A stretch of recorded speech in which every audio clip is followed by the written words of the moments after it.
பகுதியில தமிழர் உறவுமுறை என்ற பாடத்தை பார்க்க எடுத்தோம். இந்த தமிழர் உறவுமுறை என்ற பாடம் எந்த தொகுப்புக்கு எடுத்துக்காங்கன்னா பருவல் தொகுதி 2ல 2010 காலாண்டில் வெளிவந்த ஒரு கட்டுரை தொகுப்பு தான் இந்த பாடம். அப்போ இந்த பாடத்தை எழுதுறது யார் அப்படின்னா பக்தவத்சல பாரதி. பக்தவத்சல பாரதி யாரு? பாண்டிச்சேரி பல்கலைக்கழகத்துல மாணவர் துறையில பேராசிரியராக பணியாற்றினாங்க. இந்த பக்தவத்சல பாரதிகள் இந்த மனித சமூகத்தை பத்தி அவருடைய ஆய்வுகளை முன்னெடுக்கிறாங்க. குறிப்பா இந்த பக்தவத்சல பாரதி தமிழ் சமூகம், பண்பாடு, மாநிலங்களில் சார்ந்த ஆய்வுகளை தான் முன்னெடுக்கிறாங்க. அது மட்டும் இல்லாம தமிழர் குடும்ப முறைகளை பற்றி தன்னுடைய ஆய்வுகளை ரொம்ப முக்கியத்துவம் கொடுக்கிறாங்க. குறிப்பா நாடோடிகள், பழமொழிகள், விளிம்புநில மக்களுடைய வாழ்வியல் சமூக சூழலை பற்றி தன்னுடைய ஆய்வுகளை முன்னெடுக்கிறாங்க. அடுத்த பார்க்கிற பொழுது மிகச்சிறந்த எழுத்தாளர் இந்த சமூகத்துக்கு எது தேவையோ அதை தன்னுடைய ஆய்வுகளை முன்வைக்கிறார்கள். இது மட்டும் இல்லாமல் நிறைய நூல்களும் எழுதுகிறார்கள். தமிழ் தொடர்பாகவும், தமிழ் சமூகம் தொடர்பாகவும், தமிழ் மக்களுடைய வாழ்வியல் முறைகள் தொடர்பாகவும் முழுக்க தன்னுடைய முழுமையான பணியாகவே செய்து வரார்கள். இவர் தற்போது ஓய்வு பெற்றிருக்கிறார்கள், பணியிலிருந்து ஓய்வு பெற்றிருக்கிறார்கள். இவருடைய எழுதிய நூல்கள் பார்க்கிற பொழுது இலக்கிய மாநிலங்கள், பண்பாட்டு மாநிலங்கள், தமிழர் மாநிலங்கள், தமிழக பழமொழிகள், பாட இன மரபியல், தமிழர் உணவு முறை உள்ளிட்ட நூல்கள் எழுதியிருக்கிறார்கள். அப்போ இந்த நூல்களின் வாயிலாக இந்த சமூகத்தை பற்றி மிகச்சிறந்த கருத்துக்களை முன்வைக்கிறார்கள். அப்போ இத்தகைய மதிப்புக்கும் போக்குகளுக்கும் இந்த சமூகத்தை பற்றி நன்கு சிந்திக்கிற ஒரு மிகச்சிறந்த எழுத்தாளராக இருக்கிற பக்தவத்சல பாரதி அவர்களுடைய இந்த தமிழர் உறவுமுறை என்ற பாடத்தை நாம் பார்க்கிறோம். இந்த பக்தவத்சல பாரதி அவர்கள் குடும்பம் என்ற பாடத்துல, தமிழர் குடும்பம் என்ற முறை என்ற பாடத்துல நுழையும் பகுதியை பார்க்கலாம். குடும்பம் என்ற அமைப்பு ஏற்படுவதற்கு 12 காலம் ஆகியிருக்கலாம். ஏன்னா ஒரு மரம் கூட ஒரே நாளில் வளர்ந்து விடுவது கிடையாது. அதுபோலத்தான் குடும்பம் பல படிநிலைகளை கடந்து வந்திருக்கிறது. 12,000 ஆண்டுகள் ஆகியிருக்கலாம் என்று சொல்றாங்க. இந்த உயர்வின் மூலம் தான் உலக சமூகம் இயங்கிக்கொண்டிருக்கிறது. அப்போ ஒரு சமூகம் இயங்குவதற்கு குறிப்பா குடும்பம் என்ற ஒரு அமைப்பு தேவைப்படுகிறது. சங்க காலத்திலே குடும்ப அமைப்பு மேலோக்கிய ஒன்றாக இருந்திருக்கிறது. அதன் தொடர்ச்சி இன்று வரை இருக்கிறது. இன்று குடும்பம் இருக்கிறது, அன்றைக்கு குடும்பம் இருக்கிறது. அப்போ சங்க காலம் பற்றி குடும்பம் என்ற ஒரு வரையறுக்கப்பட்ட, பண்படுத்தப்பட்ட, நெறிப்படுத்தப்பட்ட ஒரு அமைப்பு முறை தொடர்ச்சியாக இருந்திருக்கிறது. இது தொன்மை காலம் பற்றி மேம்பட்ட குடும்ப அமைப்பு உருவாக்கியிருந்த தமிழ் பண்பாட்டு செழுமை சங்க காலத்தின் இலக்கிய வாயிலாக அறியப்படுகிறது. அடுத்தது குடும்பம் என்னும் சிறிய ஆய்வுடன் தான் மனித சமூகம் கட்டமைக்கப்பட்டிருக்கிறது.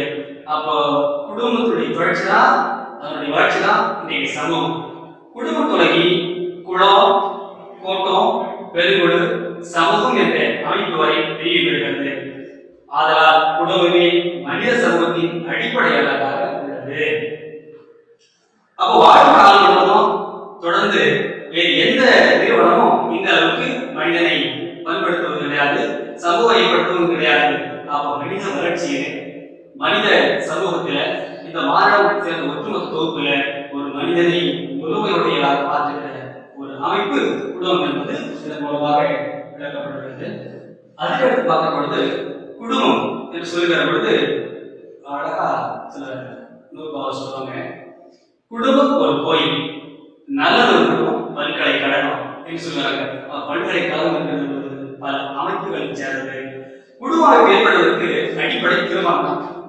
திருமணம் தான் முதல் குடும்பம் என்பதற்கு வரையறையே திருமணம் தான். திருமணத்திற்கு வரைதான் வேறு இருக்குது. குடும்பமும் திருமணம் ஒன்றை சார்ந்தே செயல்படுகிறது. ஒரு நாளைக்குரிய 2 பக்கங்களை போல இன்று நாம் வழங்கும் திருமணம், குடும்பம் ஆகிய 2 சொற்களுமே இலக்க நூலான தொல்காப்பியத்திலும் இல்லை, மக்கள் இலக்கியம் சொல்லக்கூடிய சங்க இலக்கியம். அப்போ குடும்பம் என்ற சொல் முதலில் திருக்குறளில் தான் பயன்படுகிறது. திருக்குறள் சாதாரண உலக பொதுமறை வாழ்வியல் இலக்கியம் என்று சொல்லக்கூடிய அந்த திருக்குறள்ல 1029வது குறள்ல இந்த குடும்பம் என்ற சொல் பயந்து வந்து சொல்றாங்க. அப்ப அந்த குறள் என்ன ஆகுதுன்னா, இடுமைக்கே கொள்கலம் கொள்ளும் குடும்பத்தை குற்றம் மறைப்பார் உடம்பு. இந்த திருக்குறள்ல 1029வது குறள் என்ன ஆகுதுன்னா, இந்த குறளை சொல்றேன். இடுமைக்கே கொள்கலம் கொள்ளும் குடும்பத்தை குற்றம் மறைப்பார் உடம்பு. இந்த குறளோட பொருள் என்னன்னா, தன்னுடைய குடிக்கு வரக்கூடிய குற்றத்தை எவர்களோட நீக்க முயன்றானோ அவனோட துன்பத்துக்கு காரணம் சொல்லி, அப்போ இன்பமும் துன்பமும் இரண்டாக கலந்துதான் வாழ்க்கை. அப்ப குடும்பம் என்பது இன்பம் இருக்கும் துன்பம் இருக்கும். அதை எதிர்நீச்சல் போடுகிற அல்லது அதை எதிர்த்து நடக்கிற ஒரு நிகழ்வை கற்றுக்கொள்ள வேண்டும் என்று சொன்னாலே, அதுக்கடுத்த பார்க்கும்போது சங்க இலக்கியத்தில் குடும்பம் என்ற சொல் இடம்பெற்ற, ஆனால் குடும்பத்தோடு தொடர்புடைய சில சொற்கள் இடம்பெற்றது. அதுல உடமை, குடும்பு, கடும்பு ஆகிய சொற்கள் குடுவாய்ப்போடு தொடர்புடையவை. குடும்பை என்ற சொல் 20 இடங்கள்ல சங்க இலக்கியத்துல பயிர்ந்திருக்கிறாங்க. அப்போ குடும்பு என்ற சொல் கூடி வாழ்தல் என்று பொருள்படுகிறது. அப்போ குடும்பம் என்பது ஒரு கூட்டாக கூடி வாழ்கிற ஒரு அமைப்பு முறையை குறிக்கிறது. அப்போ குடும்பம் என்ற சொல் முதலில் திருக்குறள் தான் வருகிறது. சங்க இலக்கியம் தொல்காப்பியத்தில் இடம்பெற்ற, ஆனா குடும்ப அமைப்போடு கூடிய சொற்கள் இடம்பெறுது. அந்த சொல் என்ன ஆகுதுன்னா உடம்பை, குடும்பு, கடும்பு ஆகிய சொற்கள். ஆனா குடும்பை என்ற சொல் என்ன ஆகுதுன்னா கூடி வாழ்கிற பொருள். அப்போ கூடி வாழ்கிற ஒரு சமூக அமைப்பே குடும்பம். அப்போ ஒவ்வொரு மனிதனையும் பண்படுத்துகிற, நெறிப்படுத்துகிற, அவனை அடுத்த தலைமுறை கடத்தி செல்கிற ஒரு மிக ஒப்பற்ற பணி குடும்பம் செய்கிறது. அதை மறுக்க முடியாது. நாம் குடும்பத்தோடு தான் தெரிந்து கொண்டிருக்கிறோம். நாம் இருக்கும் குடும்பம் தான். நாம உன்னிப்பாக கவனித்தாலே குடும்பம் என்பதை நாம் நன்றாக புரிந்து கொள்ளலாம். நாம் குடும்பம் என்ற நிலையில் தான் இருக்கிறோம். அப்ப நாமே ஒரு உதாரணம். அடுத்து இந்த குடும்பம் என்று சொல், அந்த குடும்பம் என்ற சொல்லுடன் குடும்பம் என்ற சொல்லுடன் அம்பிகை சேர்க்கிற பொழுது ஒருவரை விவாதமாக குடும்பம் என்ற சொல் அமைந்தது என்று சொன்னாடி. அப்ப குடும்பம் என்ற சொல்லும் கூடி வாழ்கின்ற பொருள் தான். அப்போ அந்த குடும்பம் என்ற சொல் அம்பிகை பொழுது ஒருவரை விவாதமாக குடும்பம் என்ற சொல் வந்திருக்கலாம் என்று சொன்னாடி. அடுத்து பழைய தமிழ் குடும்பம் அமைப்பினும் அமைப்புடன் வாழ்ந்த இடங்கள் பற்றி பல குறிப்புகள் நமக்கு கிடைக்குது. குறிப்பா தமிழ் இலக்கண நூலான தொல்காப்பியம் மிகச்சிறந்த ஒரு 30 இலக்கணங்கள். அதுல பொருளில் 129வது நூற்பாவில இந்த குடும்ப அமைப்போடு இருந்த இடங்களை பற்றி சில செய்திகளை நமக்கு மேற்கோளாக கொடுத்திருக்காண்டி இரவுக்குரிய இல்லறத்துள்ளும் மனையோர் விளைவி கேட்கும் வழியிலே மனையாக்குமா காவல். இந்த வரிகளை நாம் கொஞ்சம் கவனமாக கவனிக்க வேண்டும். அப்போ குறியில இடம், இல்லம்னா வாழுகிற ஒரு பகுதி அல்லது மனை. அப்போ மனை, குடும்பம் ஆகிய 2 சொற்களும் குடும்ப அமைப்போடு தொடர்புடைகிறது. அப்போ குடும்ப அமைப்போடு தொடர்பு இருக்கிற 2 சொற்களை இங்க மேற்கோளாக காட்டி, அடுத்து அந்த குடும்பம் என்ற சொல்லுறது இந்த 2 சொற்களையும் இல், மனை ஆகிய 2 சொற்களையும் உபயோகப்படுத்தாடி அந்த 2 சொற்கள் வழியாக அந்த இல், மனை ஆகியனா வாழிடம். அப்போ வாழிடம் என்று சொல்லுகிற பொழுது வாழ்கிற இடம். சங்க இலக்கியத்தில் மேலும் பல சொற்கள் உள்ளன. இந்த இல், மனை இல்லாம இன்னும் மேலும் பல சொற்களையும் வந்து நமக்கு மேற்கோளாக காட்டி கருத்து வச்ச வார்த்தைகள். அப்போ இல், மனை, குறவை, புலக்கு, முங்கு, குடில், கூரை, வரைப்பு, முற்றம், நகர், மாடம் முதலிய சொற்கள் குடும்பங்களின் வாழ்க்கைகளில் உள்ள வேறுபாடுகளை சுற்றுகின்றன. அப்போ குடும்பம் என்பது என்ற சொல் மேலும் பல வார்த்தைகள் அல்லது சொற்கள் வழியாக சொல்லப்படுகிறது என்று இந்த மறுதலை பாடல் வழியாக நமக்கு விளக்கிக்கொள்ள முடிகிறது.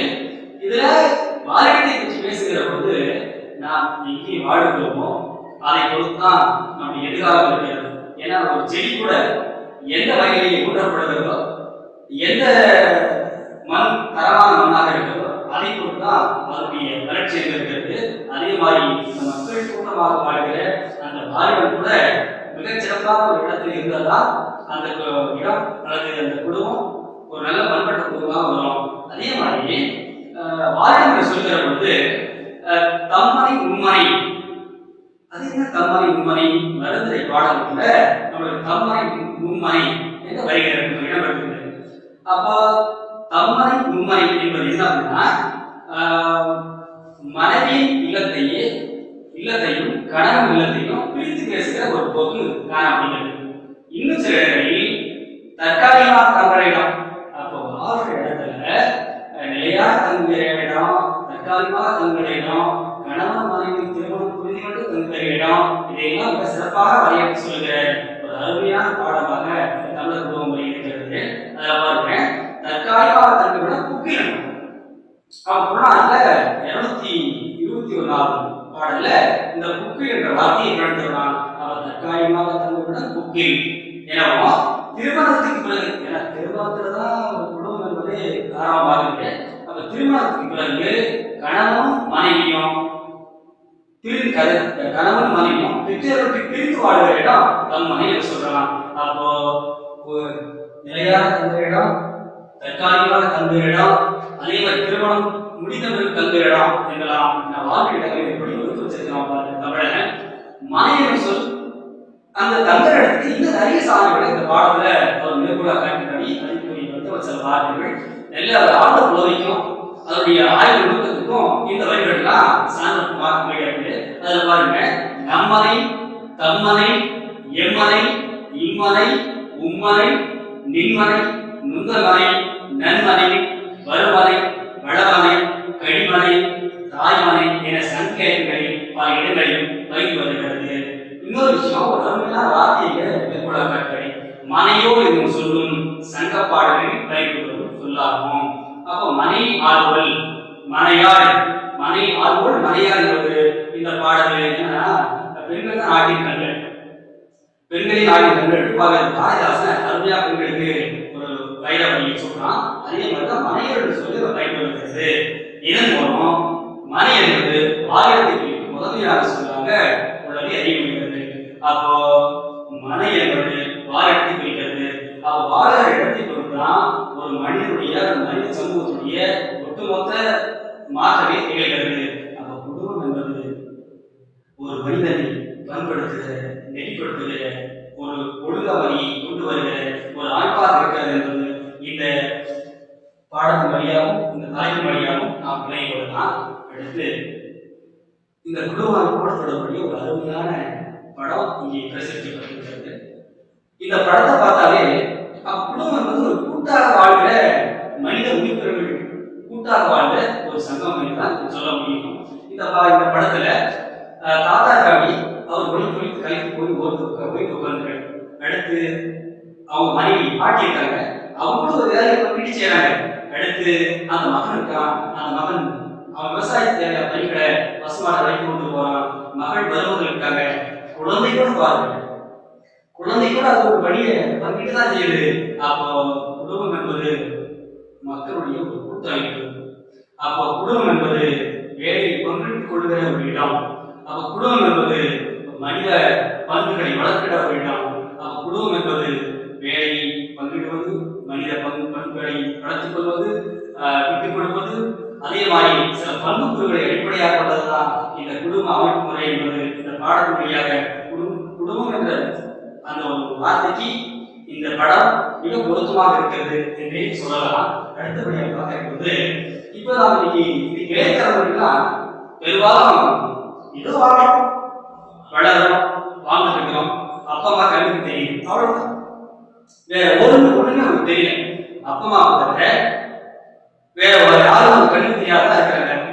தமிழனுடைய தலைமுறை இந்த பாடத்துல மிக அருமையாக மேற்கொள்ளலாம் காட்டுகிற பக்தவத்சல பாரதி அழகாக ஒரு மரம். அந்த மரம் திருதான் பல கிளைகள் தெரிந்திருக்கிறது.